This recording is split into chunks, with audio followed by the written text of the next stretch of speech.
Hello बच्चों, कैसे हैं आप लोग। आज जो है वास्तविक संख्या का एक्सरसाइज 1.3 करेंगे। इससे पहले हम जो है एक्सरसाइज 1.1 और एक्सरसाइज 1.2 जो है उसको बताए हैं। तो आप हमारे चैनल पर नए हैं तो आप चैनल पर जाके चंदन सर ऑफिशियल पर जाके जो है आप नीचे डिस्क्रिप्शन में लिंक दिया हुआ है, उस पर जाके आप देख सकते हैं। तो आइए हम लोग जो है एक्सरसाइज 1.3 करते हैं। करने से पहले हम कंसेप्ट को जानते हैं। कंसेप्ट कह रहा है, जो कि प्रमेय 1.3 का एनसीईआरटी का है। इसमें कंसेप्ट क्या कह रहा है, माना p एक अभाज्य संख्या है। यदि p a स्क्वायर को विभाजित करती है तो p a को भी विभाजित करेगी, जहां a एक धनात्मक पूर्णांक है। तो आप मान सकते हैं p एक अभाज्य संख्या है। मान लेते हैं कि अगर p बराबर 3 है, एक अभाज्य संख्या है और a स्क्वायर को विभाजित करती है और a एक धनात्मक पूर्णांक है, तो धनात्मक पूर्णांक a के जगह पर अगर आप 3 मानते हैं तो 3 का स्क्वायर हो गया 9। अब देखिए 3 अगर इस 9 को काटेगी तो 3 तिया 9 कटेगा। तो यह जो 3 है वह 3 से तो भी 3 को भी विभाजित करेगी। इसका मतलब यह है कि 3 अगर 3 का स्क्वायर को विभाजित करती है तो 3 को भी विभाजित करेगी। इसी तरीके से अगर 5 है, p 5 एक अभाज्य संख्या है और a कोई धनात्मक पूर्णांक है, तो 5 का वर्ग हो गया आपका 25। तो यह 5 से यह कटेगा तो 5 25, तो 5 25 को भी काटती है तो 5 जो है वह 5 को भी एक मर्तबे काटेगी। तो इस कंसेप्ट पर जो है हम लोग प्रूफ करेंगे कि √2 √3 √5 एक अपरिमेय संख्या होती है। तो उसके लिए जो है हम लोग चलते हैं एक्सरसाइज 1.3। तो आइए बच्चों, क्वेश्चन फर्स्ट है, सिद्ध करें कि √5 एक अपरिमेय संख्या है, यानी इरेशनल नंबर है। तो आइए सबसे पहले हम सिद्ध करते हैं कि √5 इरेशनल नंबर कैसे है। अगर यह समझ में आ गया आपको तो इसी तरीके से √2 √3 यह जो है आप जो है अच्छी तरीके से जो है कर सकते हैं। तो आइए सबसे पहले हम इसको साबित करने के लिए स्टेप लिखते हैं कि √5 एक परिमेय संख्या है। और परिमेय सिद्ध करने के लिए सबसे पहले हम इसको मान लेते हैं कि √5 एक क्या है, परिमेय संख्या है। तो हम लोग पहले भी जान चुके हैं कि परिमेय संख्या अगर होगी तो यह जो है p/q के रूप में होगी। इसीलिए √5 बराबर हो जाएगा p/q। जहां हमने आपको क्या बताया था कि pq क्या है, तो pq जो है वह पूर्णांक है, जिसको i से डिनोट करते हैं, इंटीजर्स है। और q क्या नॉट इक्वल टू क्या होगा, 0 है। लेकिन p और q अभाज्य संख्या है, को प्राइम नंबर है, यानी इसमें जो है एक से अधिक उभयनिष्ठ गुणनखंड नहीं आना चाहिए। यानी इसका जो एचसीएफ है वह एक ही होना चाहिए, क्योंकि यह जो है p और q जो है अभाज्य संख्या है। तो आइए आगे हम लोग इसको इक्वेशन फर्स्ट मानते हैं। अब क्या करेंगे, क्रॉस मल्टीप्लीकेशन कीजिए, तो यह हो जाएगा √5q बराबर हो जाएगा p। अब दोनों तरफ वर्ग कर लीजिए, तो वर्ग करने पर क्या होगा, दोनों तरफ जब आप वर्ग करेंगे तो √5q का वर्ग हो जाएगा 5q² और यह हो जाएगा p²। अभी आप लोग जो है, अभी प्रमेय 1.3 हमने आपको बताया था, जिसमें 5q² बराबर जो है p² है। यानी क्या कहने का मतलब है कि 5 अगर p² को विभाजित करती है तो 5 क्या करेगी, p को भी विभाजित करेगी, क्योंकि हम कंसेप्ट यही कहता है। तो यहाँ देखिए, चूंकि 5 p² को विभाजित करती है,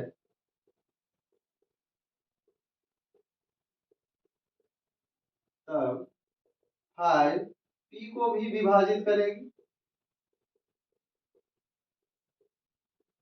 इसको इक्वेशन नंबर फर्स्ट मानते हैं। अब देखिए बच्चों, अगर p के जगह पर यहाँ आप 5m को रख देते हैं तब क्या होगा, p के जगह 5m को रखेंगे तो यह 5q² बराबर हो जाएगा कितना, 25m²। अब जो काटने वाला है उसको काटिए, 5 25, तो q² बराबर क्या हो जाएगा, 5m²। अब आइए, तो 5 जो है वह q² को विभाजित करेगी, तो 5 क्या हो जाएगी, q को भी क्या करेगी, विभाजित करती है। तो फिर लिखेंगे, चूंकि 5 क्यू स्क्वायर को विभाजित करती है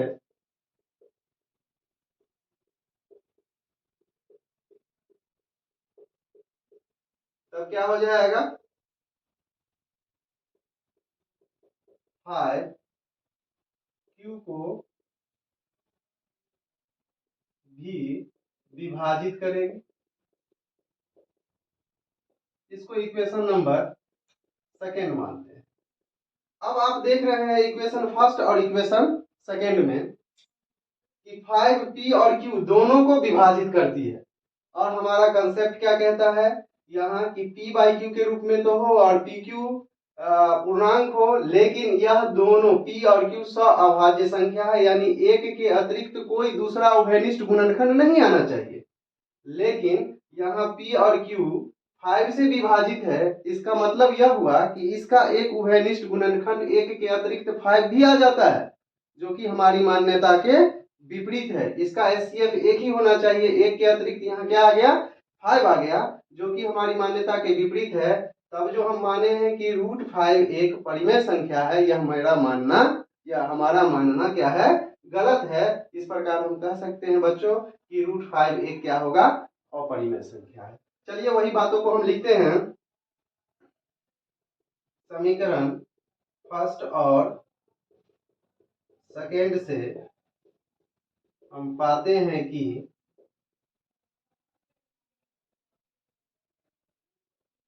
p और q के p और q का एचसीएफ 5 आता है, जो कि हमारी मान्यता का विरोधाभास है। अतः √5 एक परिमेय संख्या न होकर √5 एक अपरिमेय संख्या होगी। यही आपको प्रूव करना था। लेकिन बच्चों अब जैसा कि हमने बोला कि √5 एक अपरिमेय संख्या है, उसका तो प्रूफ कर लिए। अगर इसके जगह आपको √2 हो, क्योंकि एग्जाम्पल में तो √2 का है और एग्जाम में बराबर √2, √3, √5 कुछ भी आता है, तीनों में से कोई ना कोई तो आता ही रहता है। तो जहां √5 एक अपरिमेय संख्या हम माने हैं, वहीं √5 के जगह √2 रखेंगे, तो √2 रखेंगे और सारा फॉर्मेट वही करेंगे। तो यहाँ क्या हो जाएगा, 2p² को विभाजित करेगी तो 2p को भी विभाजित करेगी। फिर यहाँ p बराबर 5m के जगह पर हम रखेंगे p बराबर क्या, 2m, p बराबर रखेंगे 2m, तो फिर जो है हो जाएगा 2q² को विभाजित करती है तो 2q को भी विभाजित करेगी। तो इस प्रकार से जो है आप इससे संबंधित कोई भी क्वेश्चन आए तो आप अच्छी तरीके से कर सकते हैं। अब अगला क्वेश्चन करते हैं। आइए दूसरा क्वेश्चन कह रहा है, सिद्ध कीजिए कि 3 + 2√5 एक अपरिमेय संख्या है। यह सेकेंड टाइप का क्वेश्चन है, उसको हम पहले टाइप से क्वेश्चन को सॉल्व नहीं करेंगे, यह बात ध्यान रखिएगा। आइए इसको ध्यान से समझते हैं और करते हैं। सबसे पहले इसको भी वही मानते हैं कि यह इरेशनल नंबर है, तो मान लेते हैं कि यह रेशनल नंबर है। तो माना 3 + 2√5 एक परिमेय संख्या है, और जब यह परिमेय संख्या होगा तो क्या होगा बच्चों, यह p/q के रूप में इसे लिख सकते हैं और q कैनॉट इक्वल टू 0 होगा। इसीलिए 3 + 2√5 बराबर क्या हो जाएगा, p/q, जहां p q क्या है, पूर्णांक है, और q कैनॉट इक्वल टू 0 है। इतना बात हम लोग जानते हैं। अब आइए 3 + 2√5 है और बराबर p/q है। √5 वाले को इसी साइड रहने देते हैं और यह 3 है उसको उस साइड करते हैं। जब उस साइड करेंगे तो क्या होगा, यह जो प्लस साइन है इसका वह उधर जाएगा तो माइनस हो जाएगा, यानी साइन चेंज हो जाएगा। अगर माइनस रहता तो प्लस हो जाता। तो 2√5 बराबर क्या हो जाएगा, p/q -3। अब आइए 2√5 बराबर हो जाएगा p -3q/q। तो √5 बराबर हो जाएगा p -3q/, यह जो 2 है उसको जो है हम यहाँ लाएंगे तो यह हो जाएगा 2q। इसको क्या मान लेते हैं बच्चों, इसको इक्वेशन फर्स्ट मान लेते हैं। अब जब इक्वेशन फर्स्ट मान लिए हैं तो हम क्या देख रहे हैं कि पी क्यू तो पूर्णांक है, और जब पूर्णांक है तो यह p माइनस 3q बटे 2q भी पूर्णांक होगी, और जब यह पूर्णांक होगी तो क्या होगा, इधर समीकरण फर्स्ट का जो है इस साइड RHS साइड यानी दायां पक्ष जो हो जाएगा वह क्या हो जाएगा परिमेय, और इसका बायां पक्ष में क्या दिया हुआ है √5 क्या होता है, तो √5 एक अपरिमेय संख्या होती है। तो अपरिमेय कभी भी परिमेय के बराबर होगा नहीं ना होगा, तो अपरिमेय कभी भी परिमेय के बराबर जब नहीं होगा तो हम जो माने हैं कि 3 + 2 √5 एक परिमेय संख्या, यह सत्य होगा, कभी नहीं होगा। इसका मतलब है कि 3 + √5 एक परिमेय संख्या है। अब चलिए इसको लिखते हैं, चूंकि P और Q पूर्णांक है इसीलिए P माइनस 3Q और 2Q भी पूर्णांक होंगे। अतः समीकरण फर्स्ट से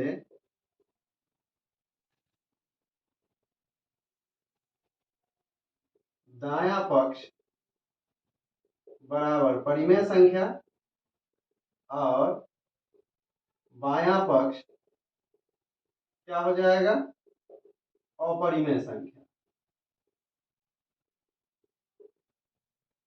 इसीलिए कह सकते हैं बउआ क्या कि परिमेय या चूंकि बायां पक्ष है इसका जो है अपरिमेय, तो अपरिमेय इरेशनल कभी भी रेशनल नंबर के बराबर नहीं होगा, परिमेय के बराबर नहीं होगा, क्योंकि यहाँ देख रहे हैं कि यह जो है इसका जो है p माइनस 3q/2q इधर हो गया परिमेय और इस साइड हो गया अपरिमेय। अतः हमारी मान्यता कि 3 + 2 √5 एक परिमेय संख्या है गलत है। अतः या इसीलिए 3 + 2 √5 क्या हो जाएगा एक अपरिमेय संख्या होगी। यही आपको प्रूव करना था। तो इससे संबंधित अन्य क्वेश्चन भी आपका आ सकता है, यहाँ 3 + 2 √5 के जगह 3 - 2 √5 आ जाए या 5 - 6 √5 आ जाए, तो इस टाइप का क्वेश्चन आप इस तरीके से कर सकते हैं। आइए अगला क्वेश्चन देखते हैं। अब क्वेश्चन नंबर 3 कह रहा है कि सिद्ध कीजिए निम्नलिखित संख्याएं अपरिमेय हैं। तो जैसा क्वेश्चन नंबर 2 सॉल्व किए हैं उसी कंसेप्ट पर इसको भी हम तीनों क्वेश्चन को करते हैं। आइए ध्यान से थोड़ा देखते हैं। क्वेश्चन फर्स्ट कह रहा है कि 1/√2 एक अपरिमेय संख्या है, इरेशनल नंबर है, इसको साबित कीजिए। तो हम वही मानते हैं क्या कि 1/√2 क्या है एक परिमेय संख्या है। तो 1/√2 एक परिमेय संख्या है, मान लीजिए, माना 1/√2 एक परिमेय संख्या है। और बच्चों जब परिमेय संख्या होगी तो क्या होगी, इसलिए यह p/q के बराबर होगा, जहां pq क्या होगा पूर्णांक होगा और q क्या नॉट इक्वल टू क्या होगा 0 होगा। अब आइए क्रॉस गुना करते हैं तो क्या होगा √2 p बराबर हो जाएगा q। अब दोनों तरफ जब वर्ग कीजिएगा, दोनों तरफ वर्ग करने पर, नहीं तो इसको उस अगर इस तरीके से कीजिएगा तो थोड़ा लंबा प्रोसेस आएगा। इसको सिंपल से जो है आप इस तरीके से ही कर दीजिए, तो इसको जो हो जाएगा √2 बराबर हो जाएगा q/p। नहीं तो अगर उस तरीके से आप करते तो फिर वही होता, दोनों तरफ वर्ग कीजिए, 2p² को विभाजित करती है, फिर 2q² को विभाजित करती है। सेम प्रोसेस √5 के अनुसार से भी आप कर सकते हैं, वो सेकेंड मेथड है। अब इसको हम इस तरीके से करते हैं तो सिंपली में आपको सॉल्व होता है, तो √2 बराबर हो जाएगा q/p। इसको आप इक्वेशन फर्स्ट मानिए। तो समीकरण फर्स्ट को देखने से क्या लग रहा है कि समीकरण फर्स्ट में √2 एक अपरिमेय संख्या है जबकि पी और क्यू पूर्णांक है, और जब पी और क्यू पूर्णांक है तो क्यू बटे पी क्या हो जाएगा, एक परिमेय संख्या होगा। किंतु अपरिमेय कभी भी परिमेय के बराबर, अपरिमेय संख्या कभी भी परिमेय संख्या के बराबर नहीं होगी। अतः हमारा मानना कि 1/√2 एक परिमेय संख्या है यह गलत है। अतः हमारी मान्यता कि 1/√2 एक परिमेय संख्या है गलत है। इसीलिए क्या हो जाएगा, 1/√2 एक अपरिमेय संख्या होगी। अब चलिए इसी तरीके से क्वेश्चन सेकंड सॉल्व करते हैं। क्वेश्चन नंबर जो है सेकंड करते हैं। सेकंड क्वेश्चन है 7√5 एक इरेशनल नंबर है यानी अपरिमेय संख्या है, इसको साबित करना है। तो मान लेते हैं सबसे पहले कि 7√5 एक क्या है, परिमेय संख्या है। तो बच्चों अगर यह परिमेय संख्या है तो क्या हो जाएगा, यह पी बाई क्यू के बराबर हो जाएगा। पी क्यू क्या हो जाएगा, पी क्यू पूर्णांक होगा और क्यू क्या नॉट इक्वल टू क्या होगा, 0 होगा। अब देखिए यहाँ 7√5 है, 7 हटेगी, 7 को जो है यहाँ ले आइए क्रॉस करके, तो से √5 बराबर हो जाएगा पी बटे 7 क्यू। अब क्या देख रहे हैं, इसको इक्वेशन फर्स्ट मानिए।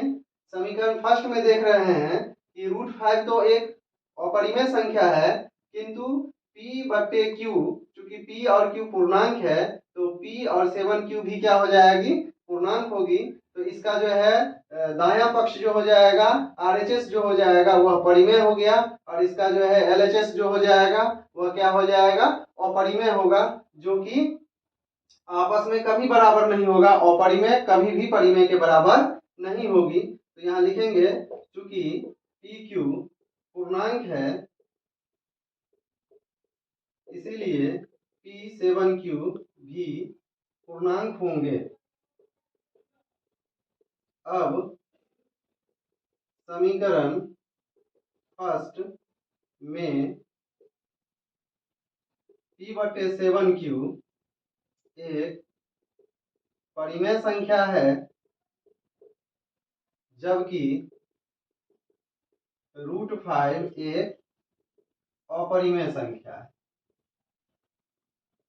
√5 एक क्या है, अपरिमेय संख्या है। तो अब परिमेय क्या नॉट इक्वल टू क्या हो जाएगा, अपरिमेय। परिमेय संख्या कभी भी अपरिमेय संख्या के बराबर नहीं होगा। इसीलिए हम कह सकते हैं कि 7√5 एक परिमेय संख्या होगी। यह हमारी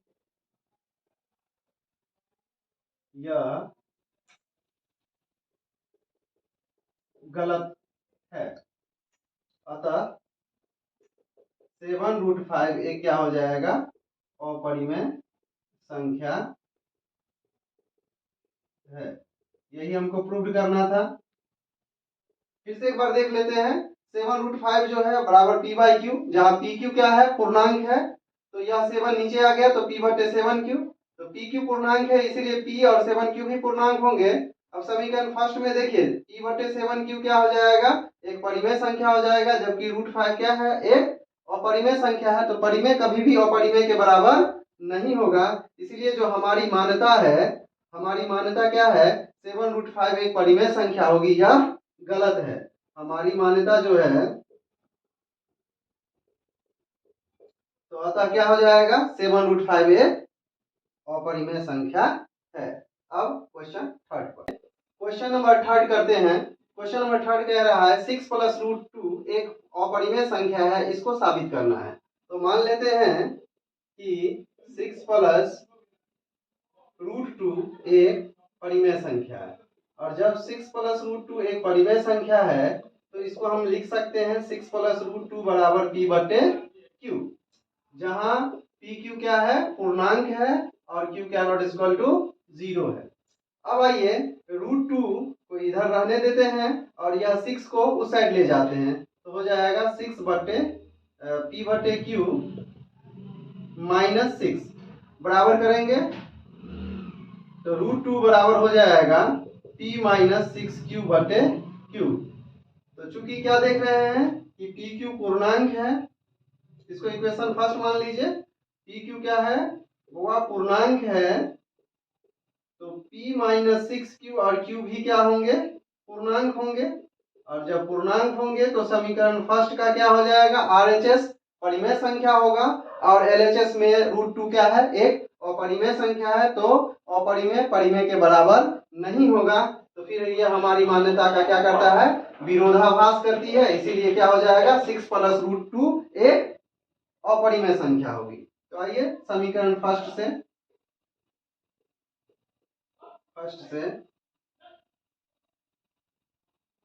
p माइनस 6 क्यू बटे क्यू एक परिमेय संख्या है, जबकि रूट 2 एक अपरिमेय संख्या है।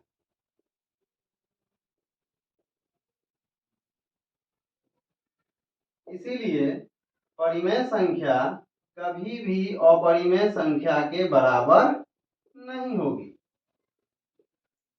अतः हमारी मान्यता कि 6 प्लस रूट 2 एक परिमेय संख्या है,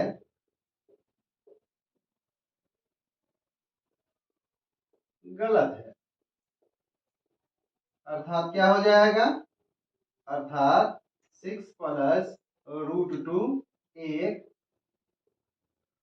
अपरिमेय संख्या होगी। यही हो गया प्रूफ। तो बच्चों इस तरीके से एक्सरसाइज 1.3 जो है कंप्लीट हो चुका है। आप लोगों को यह वीडियो कैसा लगा, इस तरीके से जो है आप लोग जो है एक्सरसाइज 1.1, एक्सरसाइज 1.2 और एक्सरसाइज 1.3 तीनों को अच्छी तरीके से देखिए। एक एक करके क्वेश्चन हम बतलाते जा रहे हैं, आपकी पढ़ाई में मदद होगी, और यह सब क्वेश्चन जो है आने वाले एग्जाम के लिए जो है आपके लिए जो है नील का पत्थर साबित होगा, अच्छे अंक लाएंगे। तो हमारे वीडियो चंदन सर ऑफिशियल को शेयर कीजिए, लाइक कीजिए और सब्सक्राइब कीजिए और देखते रहिए।